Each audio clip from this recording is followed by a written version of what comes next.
I've done a video on Tom Cruise called Tom Cruise's Rising Sign. I don't think I gave it justice by explaining why that chart suits him so well. This is not the Scorpio rising chart, which is commonly circulated, as I have said, does not rectify. This is the Leo rising chart I came up with through rectification. So anyone can come up with a rectification, I get that. What makes this one the likely horoscope? Let's take a look. Neptune in the third, his dyslexia. And maybe that makes him capable of being a bit brainwashed, especially regarding his religion. Mars in the 10th is self-explanatory. His main focus and energies are toward maintaining, upholding, and promoting his career. Uranus conjunct his ascendant. This is a popular position for gymnasts. Hitler had Uranus on his ascendant. Did you know he was a gymnast?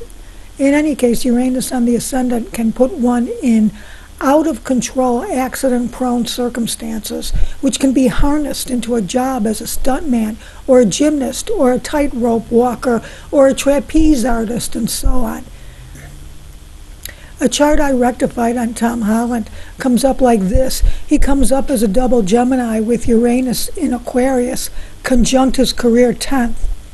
Tom Holland, stuntman turned Spider-Man, got the deal of the century being promoted to actor and having one of the most enviable roles in Hollywood. I think Uranus, dignified in Aquarius, compounded the opportunity by orders of magnitude, giving him a huge meteoric rise in his career. Here is Kathy Rigby, famous gymnast with Uranus plopped on top of her ascendant. If they don't have Uranus on the ascendant, you will also find that people who do stunts will often have their ruler in Aquarius, which is ruled by Uranus. Famous gymnast Nadia Comaneci has Sagittarius rising with her ruler in Aquarius. Simone Biles has the ascendant ruler in Aquarius. Steve McQueen, involved in car and motorcycle racing, did the motorcycle stunt in The Great Escape, had his ruler in Aquarius. Stuntman turned actor Burt Reynolds had his ruler in Aquarius. Jerry Lewis, who has always been put down as Sagittarius rising, and it's a crying shame a shy Cancer rising chart circulated on him, which is laughable for one of the most outgoing personalities to ever come out of Hollywood, had his ruler in Aquarius from the Sagittarius chart, and he was well known for doing stunts in his nightclub act. Even Tom Cruise has been injured in the commission of his stunts. Now we all know how Tom Cruise insists on doing his own stunts, and why would he do something so dangerous, especially when there's often multiple takes?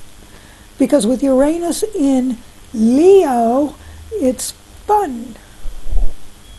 People with Uranus on the ascendant do not like being manipulated. For example, after Tom split with Katie Holmes, to have Surrey hanging over his head to, say, coerce him into leaving Scientology is not going to happen. He will not be manipulated into doing anything for anybody. Also, a Uranian believes his best revenge is to simply cast himself out of another person's life, and that person will no longer have the advantages of being associated with him. Uranus adds excitement into the life, and throughout his life, the Uranian is constantly combating boredom. Now we'll get down to the meaty stuff. Tom's first wife, Mimi Rogers, introduced him to Scientology. At 24 years old, when Tom Cruise has already done his breakout roles in Risky Business and Top Gun, what does this up-and-coming heartthrob of the movie industry do? Well, he marries a woman 6 years his senior, of course. He is letting the rest of his roaring 20s go, a time when most people look back fondly at this decade of their lives with sweet memories, so he can marry a woman who once described her facial features as all out of whack and in need of a front-end alignment. In 1993, Rogers spoke to Playboy and made some interesting comments about her ex. Here's the real story, she told the magazine. Tom was seriously thinking of becoming a monk. At least for that period of time, it looked as though marriage wouldn't fit into his overall spiritual need. And he thought he had to be celibate to maintain the purity of his instrument. But if this is true, why did he get married? And then there's this. Hollywood actress Mimi Rogers split from her ex-husband Tom Cruise because he refused to have sex and wanted to become a monk. Let's move on to Nicole Kidman. Cut to the chase. They got married Christmas Eve, 1990. Tom is now 28, Nicole is 23. They adopt children. The reason they adopt is because Nicole had an ectopic pregnancy and had a miscarriage. Well, there you go, reason enough to adopt. Don't most couples that have these kinds of problems simply try again?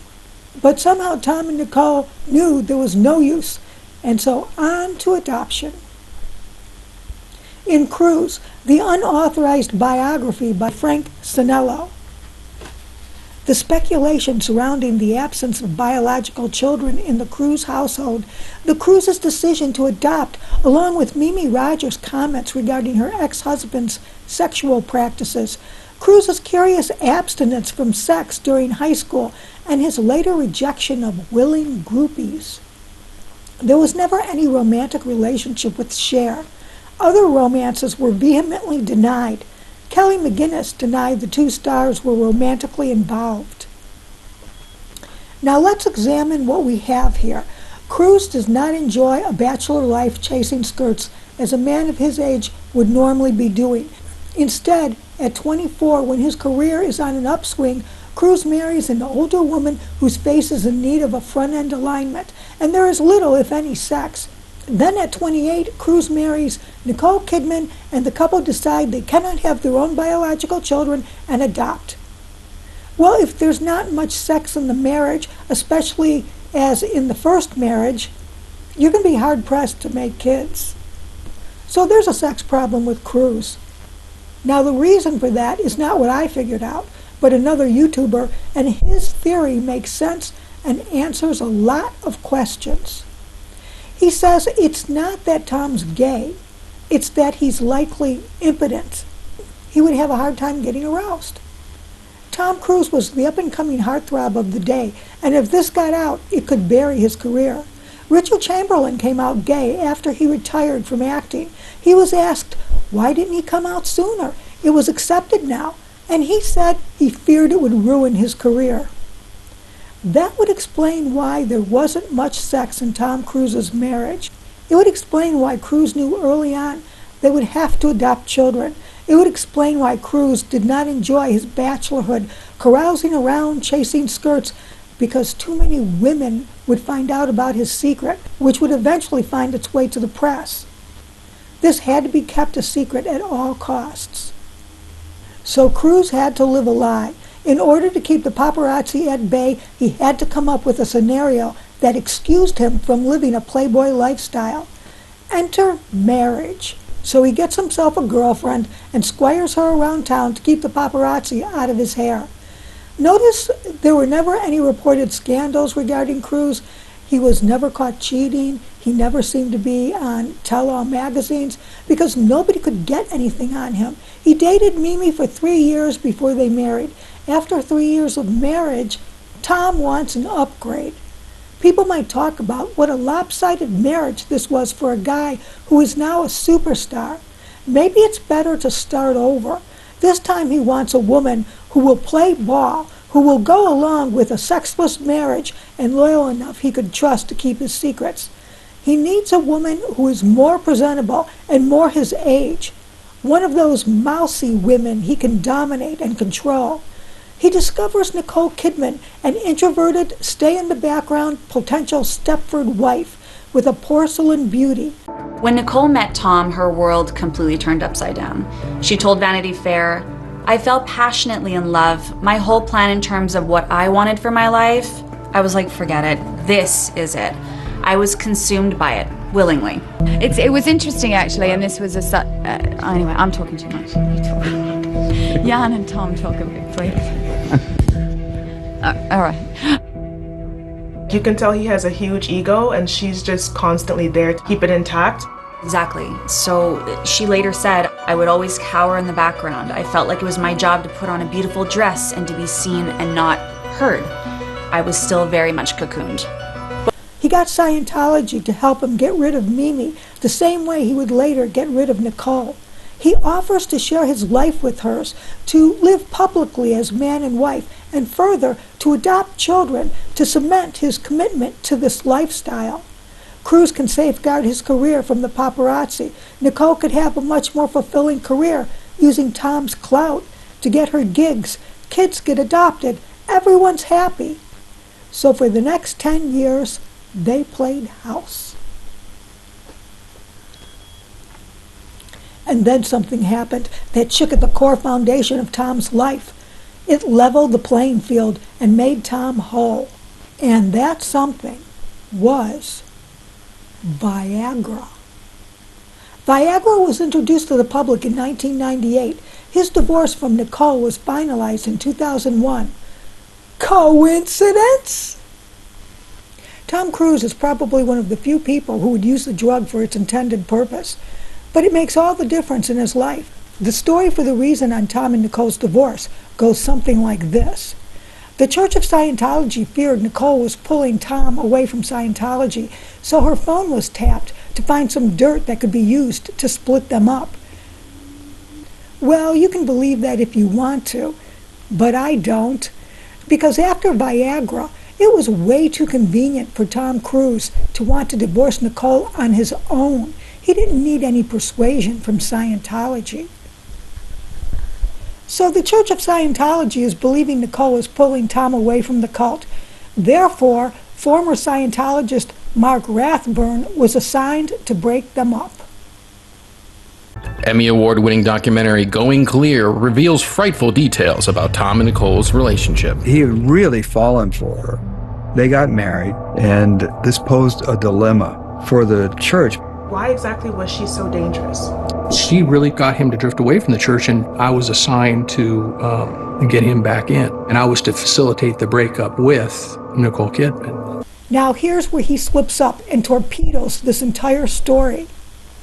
And I was to facilitate the breakup with Nicole Kidman. How'd you do that? Hiring investigators to investigate Nicole. Tom wanted to know exactly who she was talking to, and so he wanted to tap her phone. So I arranged to get a private investigator who physically installed a wiretap on her home. Whoa! What do you mean Tom wanted to know exactly who she was talking to? I thought Tom was an innocent bystander in all this and was unaware of the shenanigans going on behind his back. So Tom was either in on this or was entirely behind it. And apparently, not only were they unable to get any dirt on Nicole, but they were caught tapping her line on top of it. Through his lawyer, Tom did deny the allegations of wiretapping. The church then turned its attention to their adopted children to turn them against their mother and make sure that the custody went to Tom. You might wonder why Tom so fervently wanted custody of the adopted kids. He wanted to keep them in Scientology or introduce them to Scientology, and we'll find out later in the video why that is. It makes no sense that seen but not heard Stepford wife Nicole has such huge influence over Tom as to pull him away from Scientology, because as we've already seen in previous footage, he appears to have little respect for her in the news conference, humiliating her by talking over her when she had the floor. And instead of apologizing and being quiet, he continues to laugh and smirk. Ultimately, Tom Cruise cold-bloodedly divorced Nicole behind her back. She found out about it through the news and was totally blindsided. Tom can now lead the life of a red-blooded American playboy without anyone becoming aware of his secret. No more living a lie. But time's a-wasting. Tom is now pushing 40. He lost out on his 20s and 30s with sham marriages that were there to provide cover for him. His 40s were the last-ditch effort while he was still young and good-looking enough to attract something worthwhile, and that's exactly what he did. Whereas he was once the devoted family man, Tom Cruise was now Playboy Tom. He was seen with a host of beautiful women, and he behaved just as we expected the top-ranking heartthrob to be. He was now leading the life of Leonardo DiCaprio, and all was right with the world. You might wonder at this point why Tom was still seeking a wife. He had one last thing to scratch off his bucket list, and that was to have a biological child. But you might think, why not have one with Nicole? I don't think he wanted Nicole to be the mother of his biological children. She didn't fit the criteria. If you've ever seen Far and Away, you'll find Nicole has naturally red hair. She's ginger. Maybe he didn't want ginger kids. But he did have something specific in mind on what he wanted the mother of his biological children to look like. He was with Penelope Cruz for 3 years. You could tell he was madly in love with her just watching him interact with her on Vanilla Sky, a movie they made together, which is how they met. She had that skinny but voluptuous body, that long, rich, luscious, dark hair, that cute face, that outgoing personality. She was 5'6" in height, much closer to his height. That's better than Nicole Kidman's 5'11". Nicole was nearly 6 feet tall. Penelope's genes would be perfect for being the mother of his children. But alas, she put her foot down on Scientology.